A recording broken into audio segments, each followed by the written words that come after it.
अस्सलाम वालेकुम and good evening Pakistan. ये आउट ऑफ बाउंड्स है। मेरा नाम फैसल कपाडिया है एंड एज़ यूजुअल डॉक्टर अवाब जो है पूरी दुनिया घूमने गए हुए हैं, तो हमारे को साथ आज ज्वाइन करेंगी मिस आफिया सलाम।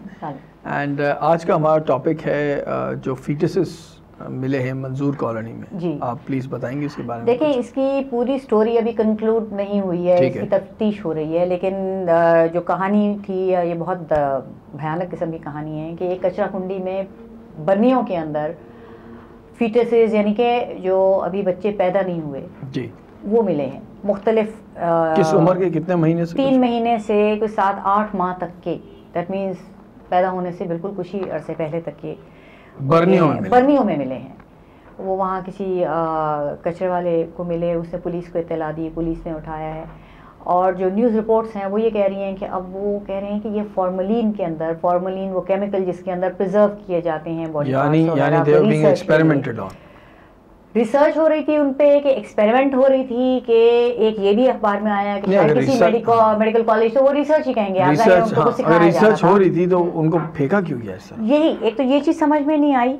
दूसरा, कल एक और मैं उस पर ट्विटर पे भी देख रही थी और एक और हमारे साथी जर्नलिस्ट हैं जिन्होंने फिर इस पे मज़ीद कुछ फॉलोअप किया और उन्होंने कहा कि पिछले 1 माह के अंदर कोई तकरीबन 45 फीटसेस मिले हैं मुख्तलिफ जगहों पे, जिसमें से कोई 95% बच्चियों के हैं, यानी जेंडर जिनका फीमेल है। अच्छा, अब इसमें 2-3 मुख्तलिफ चीज़ें हैं। एक तो यही बहुत भयानक किस्म की खबर है कि भाई यहाँ से वो मिले थे और ये कि ये बच्चियों की, लेकिन इसमें जो एम्फेसिस है बच्चियों का, ये सबसे ज़्यादा सवाल उठाता है कि ये कुछ समझ में नहीं आई। जैसे हमारे यहाँ नहीं, समझ में क्यों नहीं है? मतलब आपको अभी तक समझ में नहीं आया कि पाकिस्तान में औरतों के क्या मतलब? मेरा ख्याल था कि हम शायद वो 1400 साल से आगे बढ़ चुके हैं जब ये तरीका होता था। तो वो लगता है कि हमने रिवर्स गियर लगाया हुआ है और हम उस आलम जहाल नहीं, तो आपके सामने है ना, यहाँ औरतों को किस तरह ट्रीट किया जाता है, किस तरह चार दीवारी में रख के जुल्म किया जाता है, किस तरह अब्यूज़ किया जाता है। वो एसिड बर्न विक्टिम्स के ऊपर अभी एक मूवी दिखाई गई थी KLF में, जिसको अभी ऑस्कर के लिए नॉमिनेट किया। वो क्या है वो सब? वो यही है। But the shocking thing for me is के फीटसेस अगर इस तरह प्रिजर्व्ड हैं और फिर इनको डिस्पोज ऑफ करने का कोई एथिकल तरीका भी तो होगा, even if it's a lab is research. पहले तो मेरे को ये तो फ्रैंकेनस्टाइन किस्म की चीज, मतलब I can not digest it कि मतलब कि फीटस पे आप क्या रिसर्च है? मतलब योर माइंड गोज वाइल्ड ना, थिंकिंग कि क्या हो सकता है इसकी वजह, ये कहां से आया, इन पे क्या हो रहा था। अगर तो वो किसी मेडिकल कॉलेज में भी थे जो स्टूडेंट्स को सिखाने के लिए भी, तो वो जिस तरह से एक हॉस्पिटल बेस्ड होता है, अगर वो अबॉर्टेड फीटसेस थे फॉर व्हाटएवर रीजन, तो उनके डिस्पोजल का कोई तो तरीका होता होगा। ये तो नहीं हो सकता कि उनको कचरा कुंडी में फेंका जाता हो। नहीं, ये तो अनबिलीवेबल है। तो ये बहुत ही अजीब सी एक बात है। दूसरी जो इसकी एक्सटेंशन में जो परेशान कुन बात ये है, जैसे हमने बात की कि इनका सबका फीमेल जेंडर, और या तो कोई पर्टिकुलर लॉबी या पीपल वर डूइंग रिसर्च और एक्सपेरिमेंटिंग ऑन फीमेल्स अनबॉर्न फीटसेस, या तो दिस इज बिकॉज ऑफ जो हमारे कल्चरल वैल्यूज आजकल हो गई हैं इस वजह से। ये भी है, क्योंकि ये मेरे ख्याल में वो चीज नहीं है जो हम देखते हैं। ये भी होता है ना, जो गुनाह का ढेर है वहाँ पे फेंक दिया। ये होता है कि मतलब अगर एक औरत अनवांटेड प्रेगनेंसी हो गई and she is not married, तो वो लड़की हुई तो जो है उसको, हालांकि ऐसा नहीं होता। अगर वो अनवांटेड प्रेगनेंसी है तो वो चाहे लड़का हो चाहे लड़की हो, वो उसको गिव अप कर देते हैं, जाया कर देते हैं, या जैसे वो ईदी साहब ने अपने सेंटर के बाहर झूला लगाया उसमें डाल देते हैं। वो उसमें फिर बच्चे की जो जिन्स है उसका कोई उससे फर्क नहीं पड़ता। हमें तो पड़ता है ना फर्क, हमें तो पड़ता है। मेरा मतलब हमने बना लिया फर्क। लेकिन मेरा कहने का मकसद ये है कि अगर ये वो उस किस्म की अनवांटेड प्रेगनेंसी की वजह से ये थे, तो ये वो वजह हो नहीं सकती। अनवांटेड है तो वो तो लड़का भी उसी तरह फेंका जाता ना, और लड़की भी फेंकी जाती। ये सिर्फ फीमेल फीटसेस मिले हैं, जिससे इससे जो एक पहले भी हमारे यहाँ डिबेट हो रही थी, और ये हमसे ज़्यादा चाइना में और इंडिया में ये डिबेट है कि ये जो फीमेल फेटिसाइड जिसको कहा जाता है कि आप अल्ट्रासाउंड कराते हैं, आपको पता चलता है कि बच्ची होने वाली है, लेकिन चूंकि आपकी सोसाइटी पेट्रियार्कल है और वहाँ पे मर्द की, लड़के की बहुत ज्यादा वैल्यू है। चाइना का मुझे काफी हद तक पता है कि वो क्यों करते हैं, कि उनका तो वन चाइल्ड पॉलिसी है, प्लस उनका दिमाग जो है ना, it's basically geared towards efficiency. अब उनका दिमाग ये कहता है कि लड़का होगा there are more chances of him earning money than a girl even today in China, नहीं तो इन द रूरल एरियाज। ये सिर्फ चाइना की हद तक नहीं है, मतलब जो हमारे यहाँ सोसाइटी में मेल प्रेफरेंस है वो इसीलिए कि बेटी को कहते हैं ये तो चली जाएगी, ये तो हम पे बोझ है, ये हमसे कुछ लेके चली जाएगी, लेकिन बेटा जो है वो कमाएगा, हमें खिलाएगा, हमारे बुढ़ापे का सहारा बनेगा। ये अभी तक ये माइंडसेट बेटा बीवी को हमारे खिलाता है। यस, वो आपको मालूम है कि अंग्रेजी की एक कहावत है कि son is a son until daughter is a daughter for the rest of your life, son is a son until he weds a wife. बिल्कुल, कि बेटा सिर्फ उसी वक्त तक आपका बेटा है जब तक उसकी बीवी नहीं आती। खैर ये तो स्टीरियोटाइप्स हैं, मजाक भी है, जो भी है, लेकिन फैक्ट है कि हमारी सोसाइटी में इतनी खतरनाक चीजें सामने आ रही हैं। कभी वो कैनिबल्स मिलते हैं, कभी कोई ग्रेव्स को एक्सह्यूम करके बॉडीज खा रहा है। मतलब क्या ये हमेशा से होता था या क्या ये चीजें अब व्यू में आ रही है मीडिया की वजह से? हो रही है क्योंकि ये अच्छा जरूर सोसाइटी में हमारी डिजेनरेशन तो आई है इस हद मेरे ख्याल में कि ये चीजें अब सामने ज्यादा आ रही हैं कि मीडिया में एक्सपोजर हो गया है। मतलब अचानक से क्या हुआ है, क्या ऐसा कोई एक ट्रिगर क्या है कि अचानक ये होने लग गया? या तो लोग अब इतने फ्रस्ट्रेट हो गए अपनी जिंदगी से कि वो पागलों वाली हरकतें कर रहे हैं, ये भी तो हो सकता है। ये भी है। देखिए फ्रस्ट्रेशन के तो बहुत सी वजूहात है ना। हमारे यहाँ चारों तरफ फ्रस्ट्रेशन फैली हुई है। हमारे यहाँ लोगों को खाने को नहीं मिलता, उनकी औलाद के लिए कोई मौके नहीं है, उनको बिल्कुल ही आगे तारीकी जब नजर आती है तो वो फ्रस्ट्रेशन ही है जो फिर जब आदमी इस हद तक फ्रस्ट्रेट हो जाता है कि उसको कोई राह नहीं मिलती तो सही और गलत की तमीज वो जो खत्म हो जाती है उसके। लेकिन coming back to this topic कि हमारे यहाँ भी ये लॉ की, मेरे ख्याल में, ये मेरी अपनी ओपिनियन है, आपकी मर्जी से अग्री करें ना, कि कम से कम अल्ट्रासाउंड से बच्चे का सेक्स ना बताया जाए। जब आपको पता है कि इस आजकल तो पूछते हैं कि आपको मालूम करना है, नहीं वो पूछते हमेशा हैं, लेकिन अगर आप कहते हैं कि हाँ मालूम करना है और आपको बता दिया जाता है और फिर आपका इस तरह का रिएक्शन होता है तो फिर क्या होगा?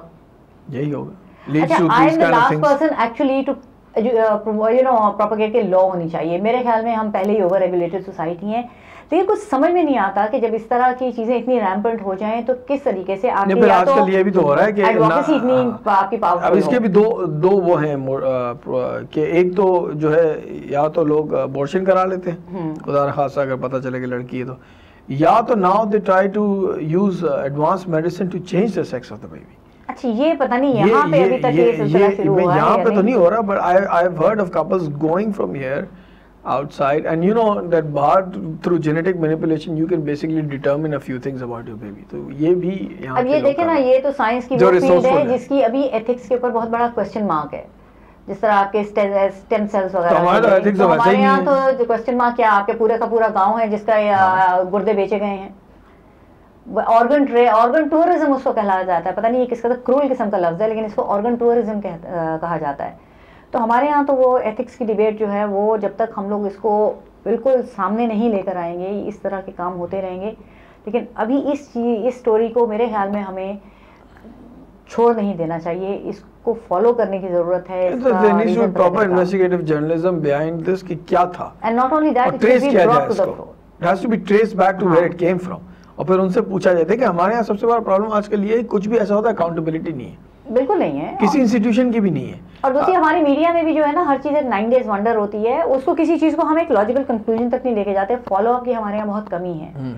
मेरे ख्याल में इस तरह के मामला के फॉलो अप, क्योंकि ये बड़े जैसे आपके ध्यान में फ्रैंकेनस्टाइन आ रहा है, यू डोंट नो कि किस तरह के लोग क्या कर रहे हो, हमें किसी को कुछ हमें क्या पता कि बाहर से कुछ लोग यहाँ पे आके एक्सपेरिमेंटेशन कर रहे हो हमारी कॉम पे। हमने पहले भी ये सुना है कि मलेरियल उसके एक्सपेरिमेंटेशन के जरिए कुछ जर्मिसाइडल वॉरफेयर के ऊपर एक्सपेरिमेंटेशन हुई थी यहाँ पे 80s में। व्हाइट फास्फोरस का मैंने सुना है यहाँ पे हुआ था। तो इस तरह की चीजें जब वो 10 साल के बाद पता चलता है या जब डीक्लासिफाई होती हैं, तो तब तक वो मामला इतना आगे बढ़ चुका हुआ होता है कि फिर आप उसको रोल बैक नहीं कर सकते। मुझे ये नहीं समझ में आता कि एक हॉस्पिटल है या कोई ऐसा इदारा है, चले गवर्नमेंट हमारी इतनी वो रिसोर्सेज नहीं है या जो भी वजह से वो नहीं करती उनको फॉलो अप, बट हॉस्पिटल की एडमिनिस्ट्रेशन खुद क्यों नहीं इन्फोर्स करती ये चीज़ें?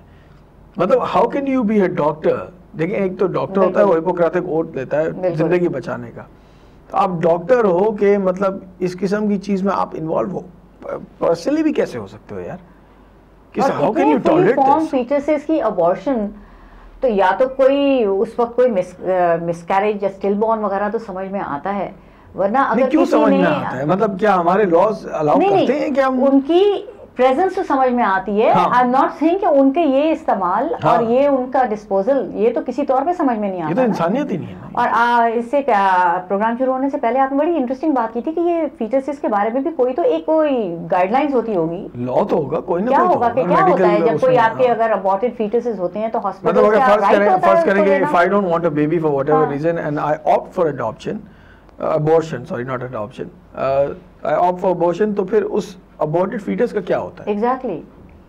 Is it, I mean, बाहर तो you actually have to sign off on it and you know they have to give you proper authentication and all that stuff कि stem cell research में काम आएगा या जो भी है वो you can voluntarily do that. Otherwise they have to destroy it. हाँ, लेकिन वो डिस्ट्रॉय इट हो सकता है, ये डिस्ट्रॉय किया जा रहा हो, लेकिन जो ये बात आई है कि फॉर्मलिन में था तो डेफिनेटली ये पहले डिस्ट्रॉय नहीं हुआ, नॉट आफ्टर द बर्थ। अगर ये फॉरेन होता तो आपकी बात फिर भी वैलिड थी। ये तो बाकायदा ऐसा लगता है जैसे, and I don't want to say this to scare people, ये तो ऐसा लगता है कि कोई बहुत ही खतरनाक किस्म का सीक्रेट कहीं लैब काम कर रहा है, एक्सपेरिमेंटेशन कर रहा है, क्योंकि फॉर्मलिन इज नॉट समथिंग जिसको मैं और आप इजीली एक्सेस भी कर सकते हैं। अनफॉर्चुनेटली एक्सेस तो मेरे ख्याल में होता है, केमिकल्स हो जाते हैं आजकल। आप देखिए एसिड जब एक्सेस हो जाता है तो फिर वो तो मिल जाएगा आपको, मगर इन दीज क्वांटिटीज वो जार्स में रखना ये एब्सोल्युटली। तो किसी को पता था कि फॉर्मलिन के अंदर प्रिजर्व करते हैं, उन्होंने रखा, किस मकसद के लिए उन्होंने रखा था, ये चीज फॉलो अप करने की जरूरत है। बिल्कुल। तो I think we need to find out.